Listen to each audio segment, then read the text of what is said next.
The wind didn't howl. That was the strange part. It screamed, then stopped, then screamed again from a different direction, rattling the carriage windows like someone trying to get in. Clara Balfour pressed her palm flat against the cold glass, watching her breath fog the surface in small, uneven clouds. December 3rd, 1816, and she had never been so cold in her entire 23 years of life. The object in her lap weighed more than its metal frame suggested. A carriage lantern, or what was left of one. The glass had shattered inward during the last violent lurch of the wheels, and tiny crystals now sparkled across the velvet seat like misplaced stars. Clara didn't dare brush them away. She kept her hands cupped around the base, where her father had carefully stamped his maker's mark into the brass. Balfour and Son, York, 1816. Except there was no son. There was only Clara, and her father's trembling hands, and this lantern that meant everything. Her fingers traced the metalwork in the dim light. The Duke of Ashworth's crest adorned both sides, a crow in flight, wings spread, beak open as if caught mid-call. Her father had spent 11 months on this commission. 11 months of staying awake past midnight, of muttering measurements to himself, of burning through candles faster than the merchant could deliver them. He wanted it to be perfect. He needed it to be perfect. But something was wrong with the metal. Clara held the lantern closer to what little light filtered through the snow-caked window. The crow on this side looked different, blunter. The lines weren't as clean as her father's usual work, and the stamp had been pressed too deep on the left wing, creating a small bump that shouldn't exist. She turned it over, checking the maker's mark again. Balfour and Son, clear as day. Her father's signature, undeniable. She must have made a mistake in the workshop. That was the only explanation. The cold was affecting her judgment, making her see problems where none existed. She set the lantern back on her lap and pulled her woolen cloak tighter, though it did little against the draught seeping through the carriage walls. Outside, the Yorkshire moors had disappeared entirely. No trees, no fences, no distant farmhouse lights, just white, endless, and hungry, swallowing everything it touched. The driver had stopped trying to move an hour ago. He'd climbed down from his perch, muttered something about the horses needing rest, and disappeared into the storm to check on them. That had been long enough for Clara to start worrying. Too long. She should never have come. Her father had begged her to wait until spring, until the roads were safer, until he could accompany her himself. But the Duke's letter had been clear. He expected delivery before Christmas, and Christmas was now 22 days away. If Clara wanted to save her father's reputation, if she wanted to secure the patronage that would lift them out of debt, she had to go. She had to be the son her father never had. The carriage shuddered violently, throwing her against the door. Clara caught herself on the armrest, the lantern clattering to the floor. She scrambled to retrieve it, checking the glass, what remained of it, for new damage.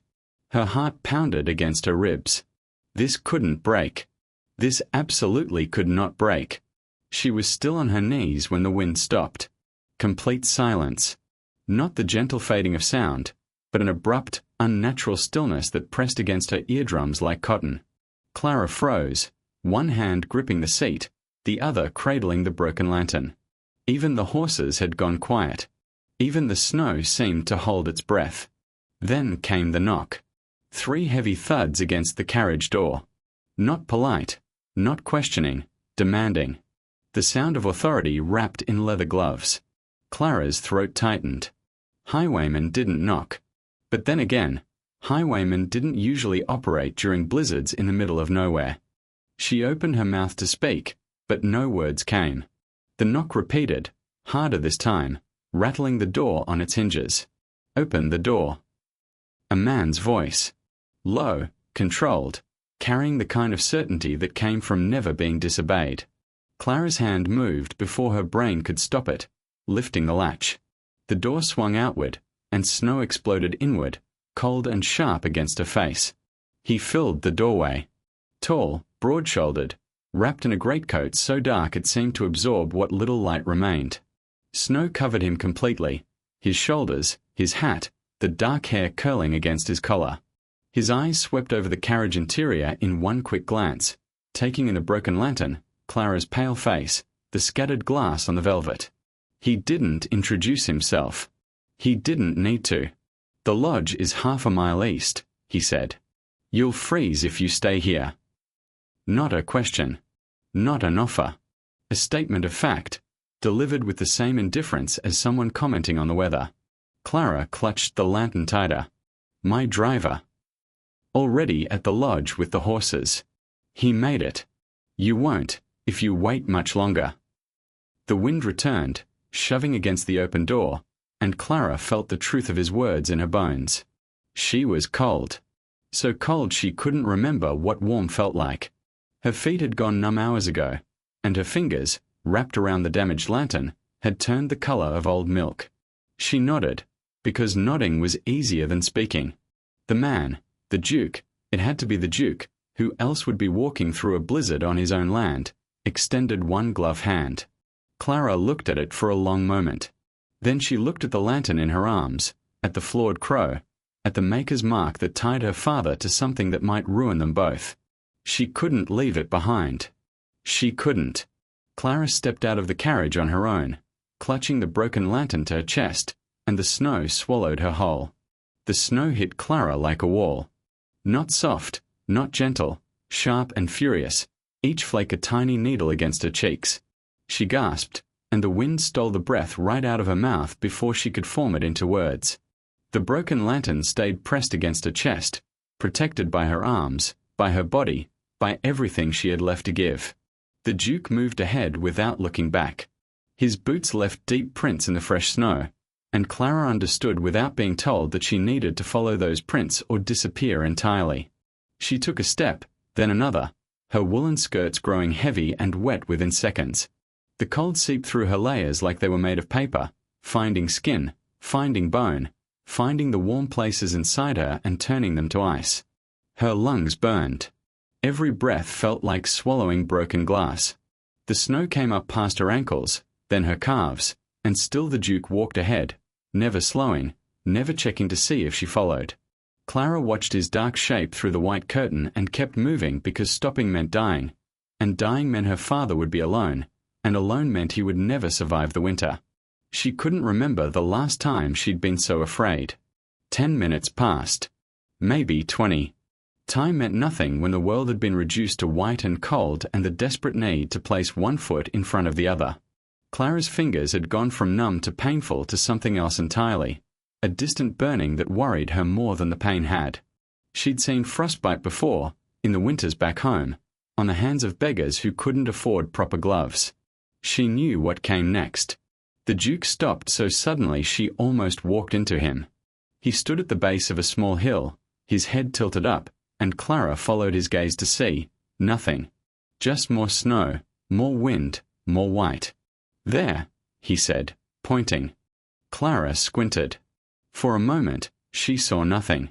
Then the wind shifted, and there it was, a dark shape against the pale sky, smoke rising from a stone chimney, windows glowing with warm, golden light.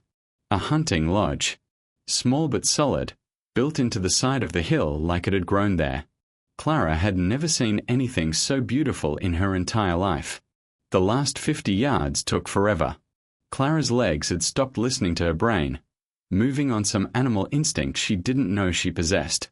When they finally reached the door, when the Duke pushed it open and warm air rushed out to meet her, Clara actually cried. Just a little. Just 2 tears that froze on her cheeks before she could wipe them away. Inside was heaven. A fire roared in the stone fireplace, big enough to warm the entire room. Thick rugs covered the floor. Heavy curtains blocked the windows, trapping the heat inside. A man, her driver, sat by the fire with a blanket around his shoulders, a mug in his hands. He looked up when Clara entered and his face crumpled with relief. "Miss Balfour. Thank the Lord." Clara wanted to answer, wanted to tell him she was fine, but her teeth had started chattering and wouldn't stop. Her whole body shook violently, beyond her control, and the broken lantern rattled in her grip. The Duke watched her for a moment, his expression unreadable.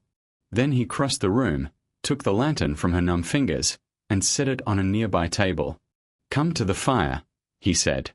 Not gently, but not unkindly either. Just matter of fact. Clara let him guide her to the hearth. She sat on the rug, so close to the flames she could feel her skin tightening, and slowly, painfully, the feeling began to return to her fingers and toes. It hurt. It hurt so much she had to bite her lip to keep from crying out. But the pain meant she would keep her fingers, and that mattered more than comfort right now. The Duke poured something into a metal cup and handed it to her. Brandy. Clara took it with both hands, the warmth seeping through the cup into her palms, and sipped carefully. The liquid burned going down, but in a good way, a spreading warmth that reached places the fire couldn't. You travelled alone, the Duke said. Not a question. My father is unwell. Clara's voice came out rough, scraped raw by the cold. He couldn't make the journey. The Duke nodded once, accepting this information without interest. He turned to the table where he'd placed the lantern, and Clara's heart stopped. He was looking at it. Really looking at it. The broken glass, the bent frame, the crow stamped into the metal. This is the commission, he said. From Balfour and Son. Yes, Your Grace. He picked it up, turning it slowly in his hands. The firelight caught the brass, made it gleam. Clara watched his face, looking for approval, looking for the beginning of the patronage that would save her family. What she saw instead made her stomach drop. His brow furrowed. His thumb traced the crow's wing, the left wing, where the stamp had gone too deep, creating that small bump she'd noticed in the carriage. He examined it for a long moment, then turned the lantern over to look at the maker's mark. This isn't right. The words fell into the room like stones into still water. Clara's hands tightened around the cup. Your Grace. The craftsmanship. He held the lantern up, catching the light. The lines are wrong. The stamp is uneven. This isn't the quality I was promised. His eyes met hers, and Clara saw something cold there, something that had nothing to do with the storm outside. Your father has been making metalwork for 30 years. He should know better than to send me something like this. Clara's throat closed. She should explain. She should tell him about the 11 months, about the sleepless nights, about the way her father's hands had started shaking last spring and never stopped. She should tell him that her father was sick, that he'd done his best, that the lantern's flaws weren't his fault. But if she told him the truth, he would know her father was failing. He would know Balfour and Son couldn't deliver what they promised. He would take his patronage elsewhere, and the debts would swallow them whole. I made it, Clara heard herself say. The lantern. I made it myself. The Duke's eyebrows rose slightly. You. My father taught me. But his hands. He's been unwell. I tried to complete the work for him, and I failed. The lie tasted like copper on her tongue. I'm sorry, Your Grace. I should have been honest from the start. The Duke studied her for a long, terrible moment. Clara forced herself to meet his eyes, to look guilty instead of terrified, to play the role of the incompetent apprentice instead of the desperate daughter. Then his gaze shifted back to the lantern, and something flickered across his face. Confusion, maybe, or recognition.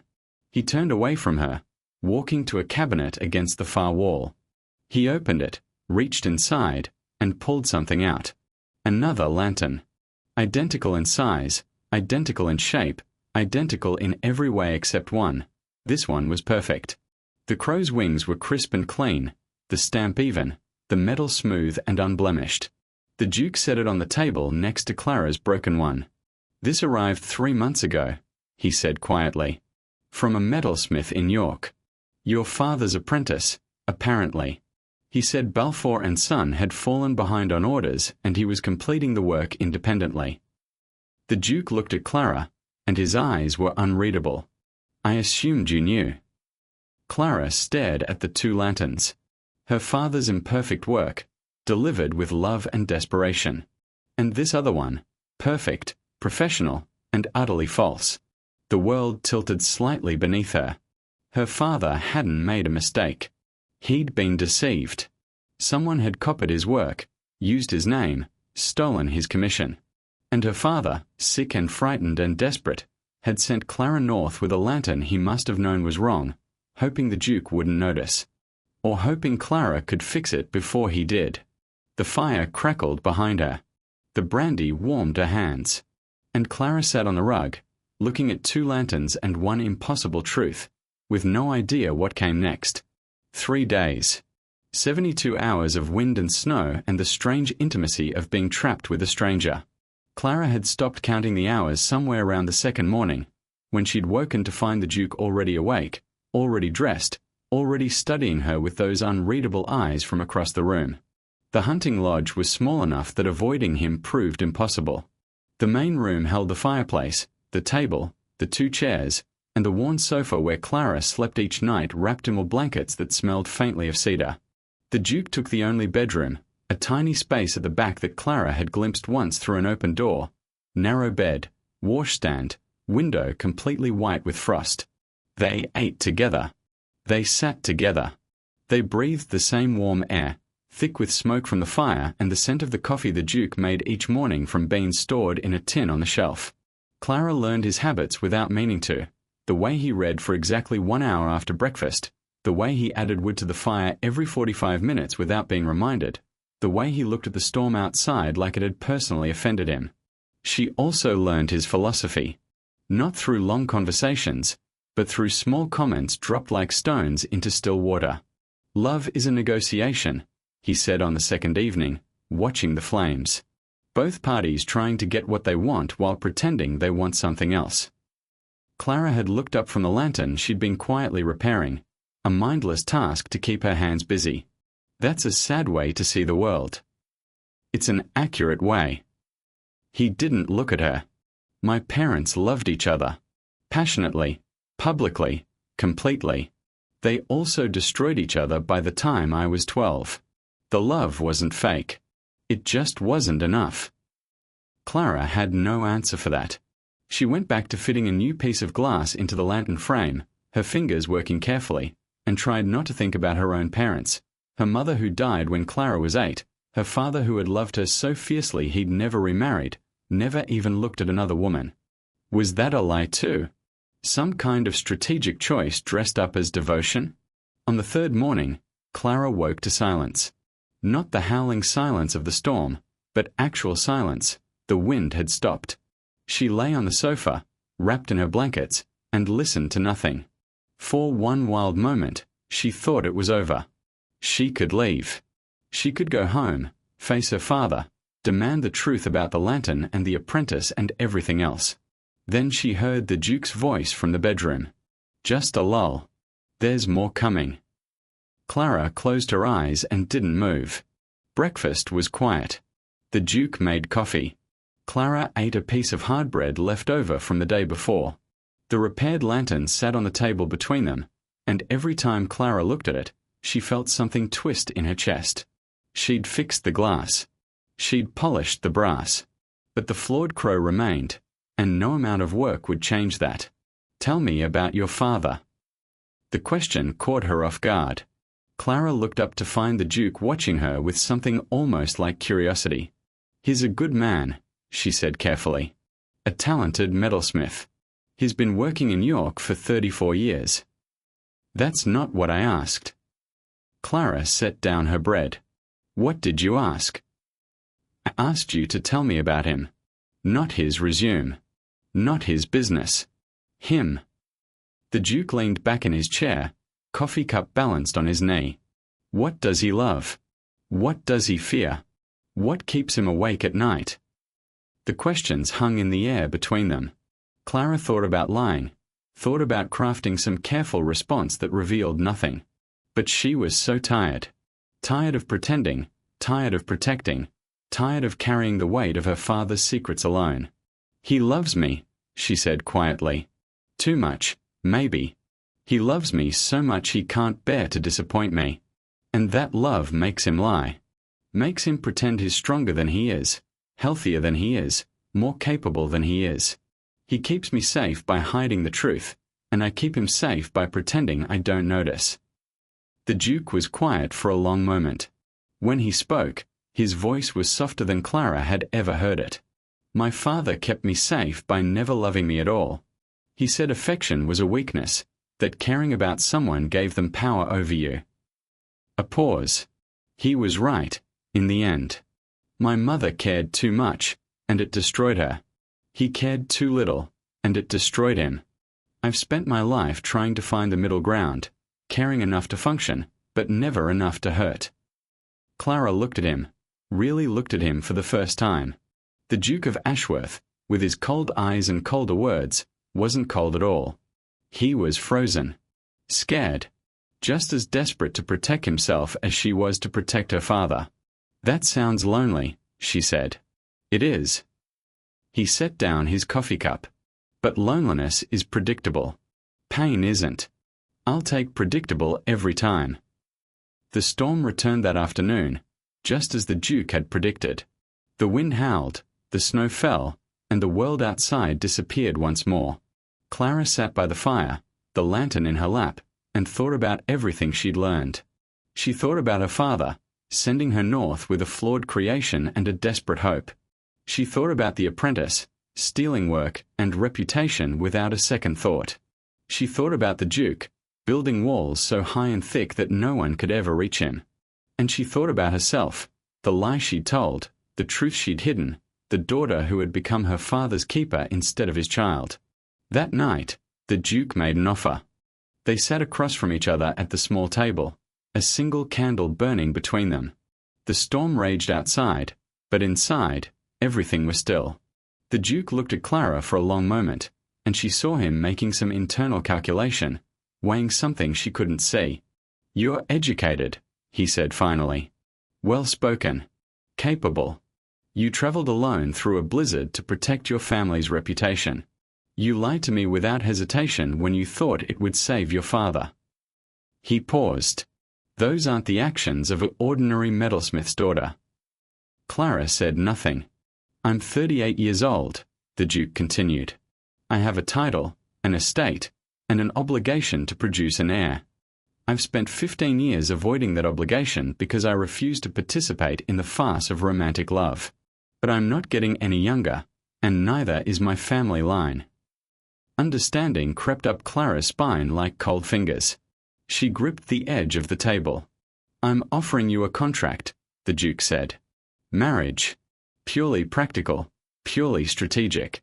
You'll have my name, my protection, my resources. Your father will never want for anything again. In return, you'll give me an heir and manage my household with the same competence you've shown here." His eyes met hers. No love. No lies. Just an agreement between two practical people. Clara's mouth opened, but no words came. She thought about her father's shaking hands, about the debts piling up, about the cold York winter waiting for her a home. She thought about the Duke's empty eyes and emptier house, about a life lived without warmth or connection or anyone to share it with. And then, in the silence of her own mind, something cracked. Her father's hopeful smile.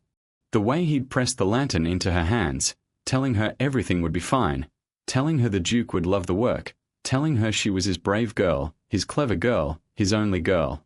She'd spent her whole life believing that smile, protecting that smile, building herself around that smile like a house around a foundation. But the smile was a lie. Not a malicious lie, not a cruel lie, but a lie all the same. Her father wasn't hopeful. He was scared. He'd always been scared. And his fear had shaped her life, her choices, her very understanding of who she was. Clara Balfour had spent 23 years being the strong one, the capable one, the one who held everything together. And in all that time, she'd never once asked herself what she wanted, what she feared, what kept her awake at night. She looked at the Duke across the candle flame, at his offer of safety without warmth, partnership without love, a future without surprises. And then Clara realized her father's hopeful smile was a lie. The words echoed in her head, and Clara knew, with a certainty that had nothing to do with logic, that she couldn't accept this offer. Not yet. Not without understanding who she was when she wasn't being her father's protector. "I need time to think," she said. The Duke nodded once. "Take it. The storm isn't going anywhere." Outside, the wind screamed. Inside, Clara sat in silence, the lantern beside her, and began the terrifying work of figuring out who she really was. The morning of the fourth day arrived with grey light and the sound of dripping water. Clara woke to find the fire low and the room colder than it had been in days. She sat up, blankets falling to her waist, and listened. Drip, drip, drip. The kind of sound that meant warmth, meant melting, meant the world outside was slowly waking up. But not yet. Not quite. The Duke stood by the window, his back to her, watching the snow slide slowly down the glass. He'd been standing there when she fell asleep the night before, or so she thought. Maybe he'd never gone to bed at all. His shirt was wrinkled, his hair less perfect than usual, and something about the way he held himself made Clara think he'd been wrestling with the same sleepless questions that had kept her awake until the early hours. "You're still here," Clara said. Her voice came out scratchy from sleep. He turned. "So are you." It wasn't an answer, but Clara hadn't expected one. She rose, wrapped a blanket around her shoulders, and joined him at the window. Outside, the world had transformed. Snow still covered everything, but it was softer now, wetter, sliding off branches and dripping from the eaves. The sky held a pale, watery light that promised nothing but hinted at everything. "The storm is breaking," the Duke said. "Another day, maybe two, and the roads will be passable." Clara nodded. 2 days. 48 hours to decide the rest of her life. She should have felt panicked. Instead, she felt something else entirely. A strange, quiet clarity that had been growing since the moment she'd realized her father's smile was a lie. She'd spent 4 days in this lodge, trapped with a stranger, and somewhere along the way, she'd stopped being the person who arrived. That person was scared. This person wasn't. "I want to see the other lantern," Clara said. The Duke raised an eyebrow. "The one from The Apprentice." "Yes. I want to compare them properly. Side by side." She met his eyes. "You said you wanted to understand the truth. So do I." They worked together at the table, the 2 lanterns sitting side by side like contestants in some strange competition. Clara's repaired version, with its flawed crow and uneven lines. The Apprentice's perfect copy, smooth and precise and somehow empty. The Duke held each one in turn, pointing out differences Clara hadn't noticed. The thickness of the metal here, the curve of the handle there, the way the light caught the glass just slightly differently. "Your father's work has soul," the Duke said quietly. "Even flawed, even imperfect, it has soul. This other one." He set it down. "It's correct in every way that doesn't matter." Clara ran her finger over her father's crow, feeling the bump where the stamp had gone too deep. He was shaking when he made this. His hands have been getting worse for months. He probably dropped it 6 times, started over 6 more, kept going because he couldn't bear to fail. Her voice caught. "He sent me here with this lantern knowing it wasn't perfect, knowing you might notice, because he had nothing else to give." And the apprentice. The apprentice saw an opportunity. A sick old man, a daughter who didn't know the trade well enough to spot a copy, a commission too valuable to lose. Clara looked at the perfect lantern. "He didn't steal my father's work.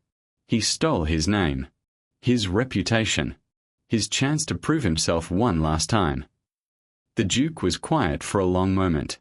When he spoke, his voice was different, softer, less certain, more human than Clara had ever heard it. "My father would have preferred the apprentice's lantern." Clara looked up. He valued perfection above everything. Above kindness, above connection, above love. "He taught me that anything less than perfect wasn't worth having, wasn't worth keeping, wasn't worth loving." The Duke picked up the flawed lantern, turning it in his hands. "I've spent 38 years trying to be perfect, trying to feel nothing, need nothing, want nothing that could be taken away. And all I've done is build myself a prison." The words hung in the air between them.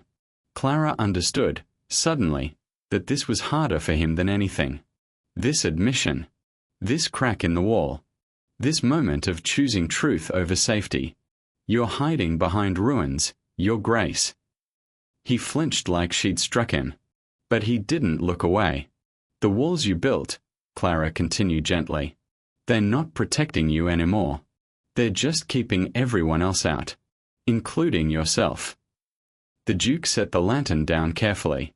For a long moment, he didn't speak. Then he reached across the table and took Clara's hand. His fingers were warm, steady, real. I don't know how to do this, he said quietly. I don't know how to want something without being terrified of losing it. I don't know how to care without calculating the cost. He looked at their joined hands, then back at her face. But I want to learn. Clara's heart beat hard against her ribs. This wasn't the offer he'd made before, the cold contract, the practical arrangement, the marriage without meaning. This was something else entirely. Something terrifying and wonderful and absolutely impossible. The lanterns, Clara said slowly. They're both part of the truth now. The flawed one and the perfect one. You can't have one without the other. The Duke nodded, understanding more than she'd actually said. I can't accept your offer, Clara continued. Not the one you made before. But if you're offering something else, something real, something uncertain, something we figure out together, then maybe. She took a breath. Maybe I want to learn too.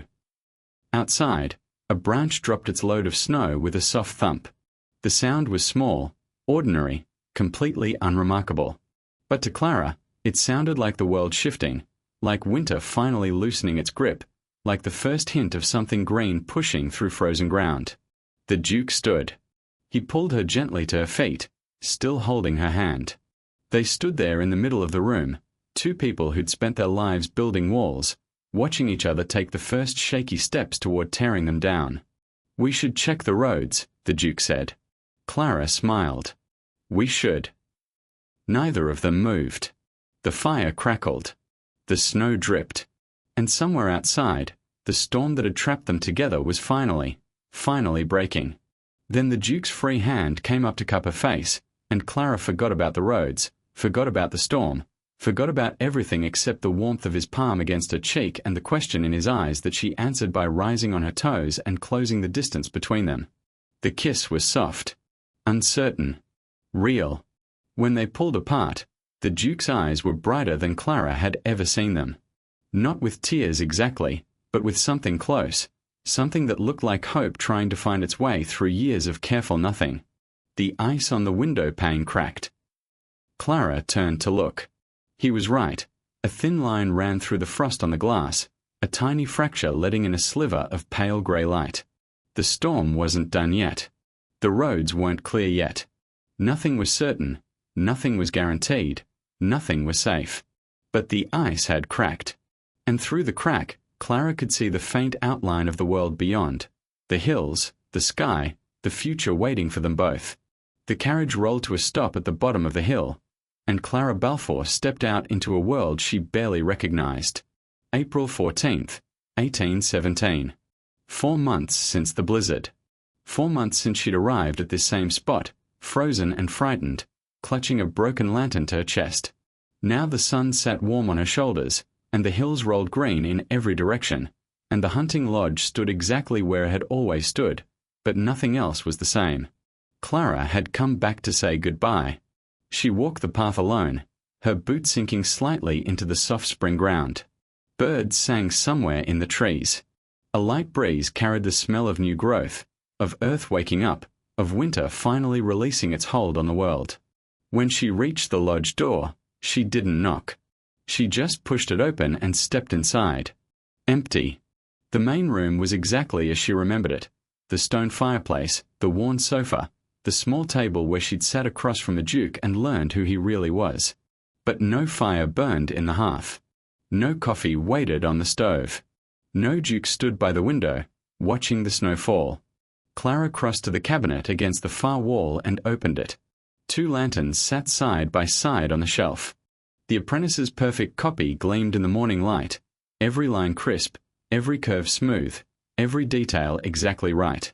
Clara lifted it carefully, remembering how she'd felt when she first saw it, the shock of recognition, the sickness of betrayal, the terrible understanding that her father had been deceived. She carried it to the fireplace and set it on the stone hearth. Then she went back for the other one. Her father's lantern. The flawed one.